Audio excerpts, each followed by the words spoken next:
บอยมาเฮือนป่าชะลอยเขาเจ้ายังเตรียมของอยู่พี่น้อง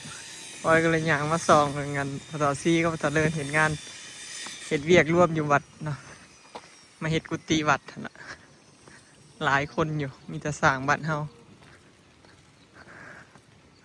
สบายดีเด้อพี่น้องสบายดีวัดสุขุทุกคนเนาะสบายดียามสายๆพี่น้องมาส่องเบิ่งพอต่อซี่เสียงดังกูหมู่ว่าเขาเจะเห็ดสิแล้วหรือเปล่ามือนะมามือซื่นก่อนนะยังพากันนั่นกบซ้อมใหม่อยู่กบซ้อนแล้วเอาขึ้นพูละงานใดงานนั่นพี่น้องพอต่อซีขึ้นเพื่อนนะเพื่อนนะได้ขึ้นทุกงานพู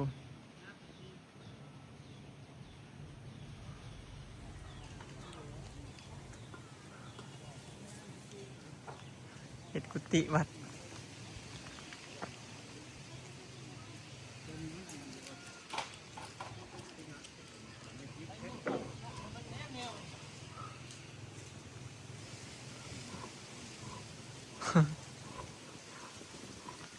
มี3 คนขึ้นมานะ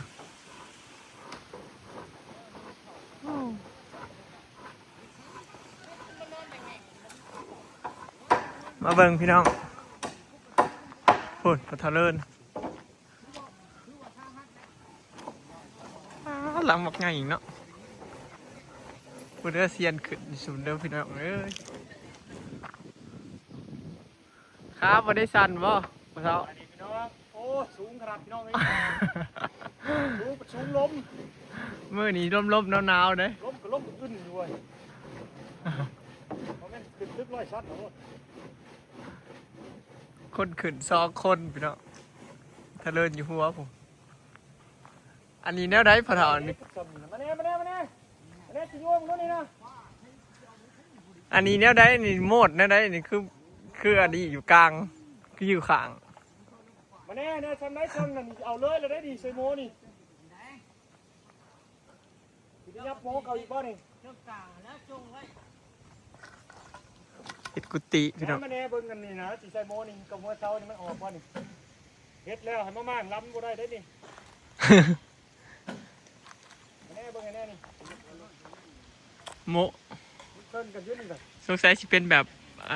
อ่านโหมดก็คือสิแบบอันนี้นะพี่น้องหลังคากรุ๊ปเนาะกรุ๊ป2 ข้างนี่กรุ๊ปนี่แต่ก็เขาเอิ้นอนามาบัดนี้เขาเอิ้นอีหยังวะเขาเอิ้นเกาะเนาะเขาเอิ้นเกาะก็มาค้างบัดนี้นะแบบบ่อนนี้ก็เป็นบ่อนนั่งสินะประมาณนั้นพี่น้อง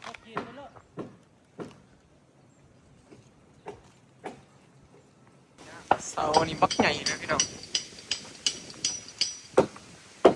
เบิ่งใหม่คือเจ้าเฮ็ด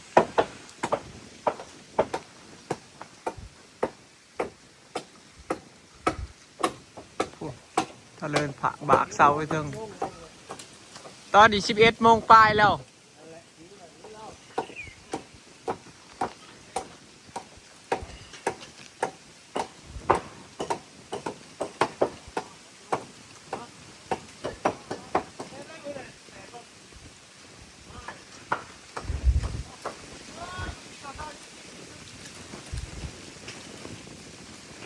เรือสั่งพี่น้อง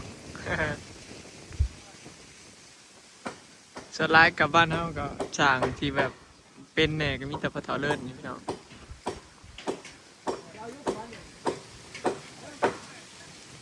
ผู้เซียนก็หมู่ก็มีแต่พะเทาเลิศเนี่ยเป็นหัวหน้า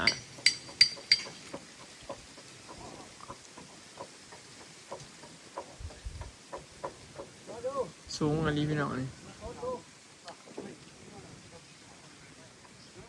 บอยเห็ดอยู่หน้ากับบริเห็ดสูงปานนี้ดอกนี่สูงโพดขึ้นยากลงยาก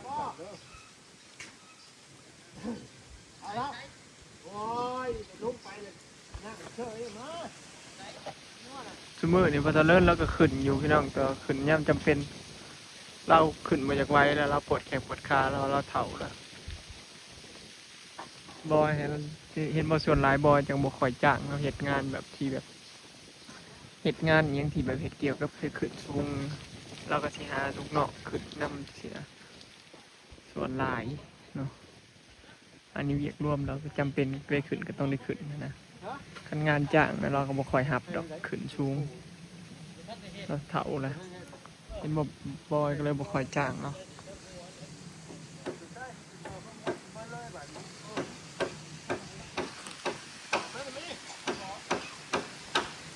ก่อนช่วงนี้ก็เราก็เฮ็ดเวียกร่วมไปก่อนพี่น้องเนาะบอยก็บ่ได้ว่าให้เราบ่รับงานดอกก่อนเพราะว่ายังสิได้มาเงินบอยประมาณทิศนี่แหละประมาณนี้พี่น้องคันเฮาสิม่างก่อนผัดว่า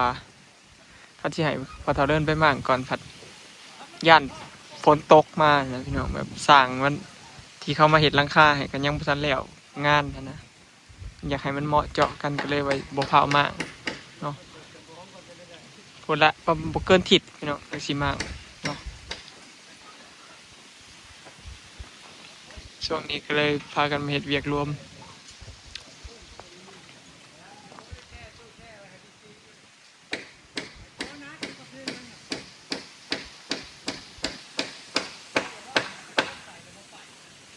โหมดคล้ายๆกันกับอันของบอยแหละพี่น้องโหม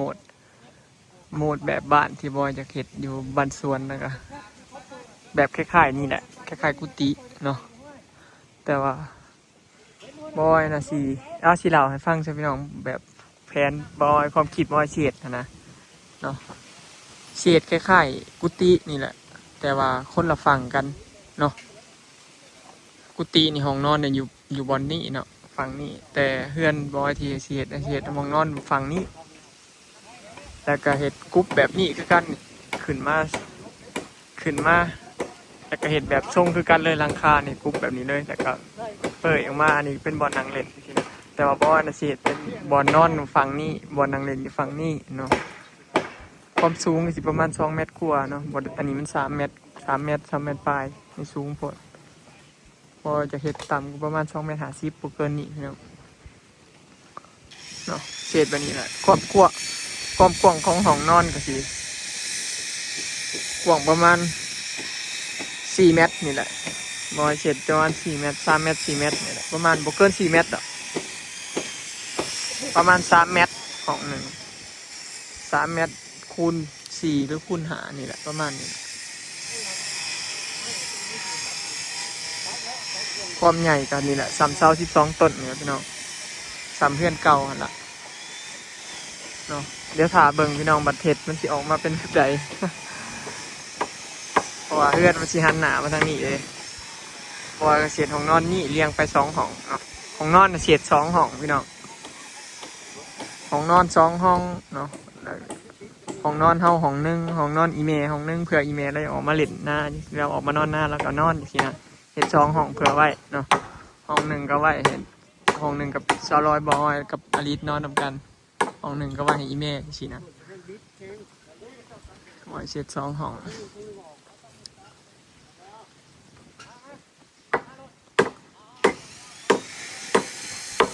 ไม้ก็ใส่ไม้อันเก่าพี่น้องหลังคาก็ใส่หลังคาอันเก่านะบอยบ่ได้ซื้อเนาะ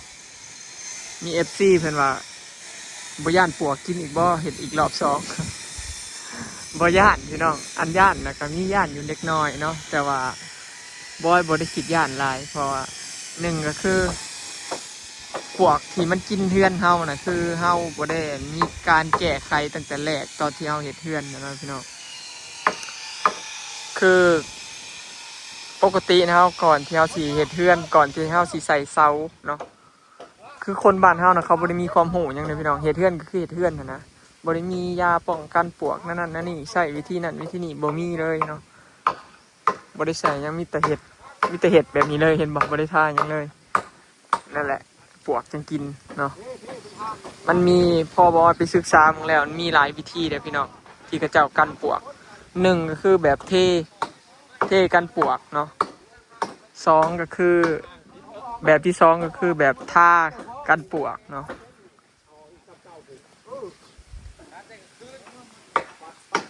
นี่แหละพี่น้องสิมีแบบเทแต่ก็แบบทาเนาะอันดับ1นี่คือทากันปลวกคือทาใหม่เนาะทาทุกเส้นเลยใหม่ทากันปลวกคือทาเบิดทุกเส้นเลยใหม่บ่ให้มีใหม่ได้เส้นหนึ่งที่บ่ได้ทาเนาะก่อนที่สิเฮ็ดเฮือน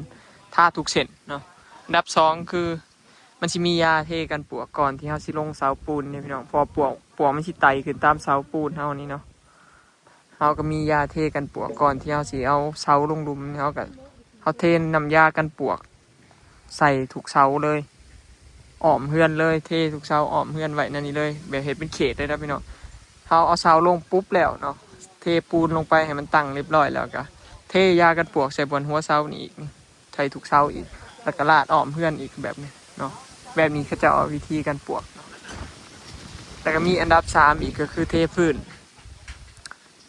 กันได้อีกวิธีหนึ่งเนาะทราบบ่ออยศึกษามาเวลากระเทพื้นปูนนี่คือเขาเจ้าสิบ่เทพื้นปูนให้มันติดกันนั่นติดกับเสาเขาเจ้าสิเทออกมากายเฮือนออกมาอีกนะเขาเจ้าสิบ่ให้มันติดคือเฮือนดินเฮานี่เฮาสิบ่ได้เทปูนออกมาแบบนั้นนี่พี่น้องคันเทปูนออกมาแบบนั้นนะมันสิปวกสิบ่ไต่เข้าไปกินเฮือนจังซี่มันก็สิหม่นๆขึ้นมาแต่ดินนะพอปวกมันไต่มามันเห็นปูนมันก็โง่กลับจังซี่นะพี่น้องนะอีกวิธีนั่นแหละวิธี3ก็ต้องเทพื้นนี่บ่ให้ติดกับเพื่อนเลยต้องเทกายเพื่อนออกมาอีกอ้อมเพื่อนนี่แหละบอยมี3วิธีนี่แหละก็เลยพอมาคิดเบิ่งแล้วเพื่อนปวกที่กินแม่นคว่ำอย่างเงี้ยพี่น้องพอคนสมัยก่อนเขาสิบ่จักทายากันปวกเนาะเพื่อไรกับบ่ได้แบบมีความรู้นะเฮ็ดเฮือนก็คือเฮ็ดเฮือนนะพี่น้องมันบ่คือซุมื้อนี้เลยเราต้องศึกษาให้ดีเห็ดเทือนเห็ดยังคือกันเนาะโมเมนต์ที่ว่ามีเงินเห็ดแล้วคือเห็ดเนาะการเห็ดแล้วก็คือเห็ดบ่ศึกษาบ่หาความรู้ก็สิเป็นแบบนี้แหละพี่น้องเห็ดแล้วก็มั่งแล้วก็เห็ดไม่เสียเงินบ่ซ้ำบ่แล้วบ่ทั่วนะเนาะ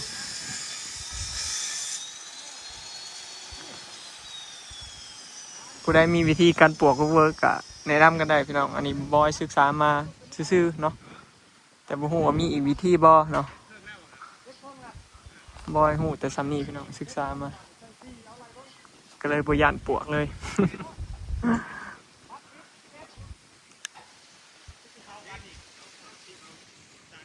นี่แหละพี่น้องบอยมีความฝันก็สิเห็ดแบบนี้แหละ พอได้อยู่ได้ห่มเนาะมันเป็น2 สั่นเฮือน2 สั่นนี่มันประหยัดงบเนาะประหยัดงบในใดก็คือเฮาบ่ได้ซื้อของหลายอย่างเด้เพราะไม้เมื่อยยังเขามีแล้วได้เฮือนเก่าที่เขาสิมางให้พี่น้องแล้วก็กระเบื้องหลังคาเขาก็บ่ได้ซื้อจังซี่นะสิ่งที่บ่สิได้ซื้อก็คือมีแต่เสากับไม้ที่มันผุพังเนาะซื้อเล็กๆน้อยๆกับขาสร้างว่าง่ายๆจ้ะพี่น้องนี่แหละที่ต้องเสียเนาะแล้วก็เทพื้นเนาะซ้ำนี่พี่น้องเนาะที่บ่ที่ต้องเสียเนาะก็เลยเลือกเฮ็ดแบบนี้พี่น้องแต่ว่าบ่เอาสูงแบบนี้หรอกแต่ว่าโหมดคล้ายๆกันบ่ห้องนอนอยู่พี่บ่นั่งเล่นอยู่พี่ระเบียงอยู่พี่นี่นะยามหมู่คู่มาไอ้น้องมากินข้าวกินน้ำนำก็สิได้นั่งเล่นอยู่ลุ่มจังซี่นะพี่น้องมีโต๊ะมีตั้งหรือว่าบอยเฮ็ดสูงไว้จาก2.50 เมตรเนาะเวลาเอาใส่โต๊ะใส่ตังหรือว่านั่งเล่นนั่งหยังก็มันบ่ต่ำแห้งนะมันวิดหัวสูงแล้วมันก็นั่งโล่งสบายได้คนก็บ่แออัดมันก็บ่อึดอัดนะพี่น้องถ้ามันสูงเนาะนั่นแหละพี่น้องแผนการคือบอยสิเทพื้นแล้วก็สีบ่แอมเลยเนาะทั้งหนุ่มสิปล่อยโล่งเลยเนาะถ้าเบิ่งว่าสิแล้วบ่พี่น้อง อันนี้เป็นแค่ความฝันเนาะสิแล้วยังได้นำบ่จักพี่น้องขึ้นอยู่กับว่าเบิดเงินหลายเบิดเงินน้อยเนาะคันเฮือนหลังนี้เบิดเงินบ่หลายก็คือสิแล้ว คอยเฮ็ดไปทีละหน่อยคอยสร้างคอยหาเนาะบ่มีอีหยังที่คนเฮาเฮ็ดบ่ได้เนาะพี่น้องอีหยังก็อยู่ในเฮากำมือเฮานี่แหละอยู่ใน2 มือเฮานี่แหละสิได้หรือบ่ได้ก็บ่ให้เชื่อนั่นนั่นเนาะถ้าเฮามีความขยันถ้าเฮามีความขยันหมั่นเพียรอาจสิได้เนาะพี่น้อง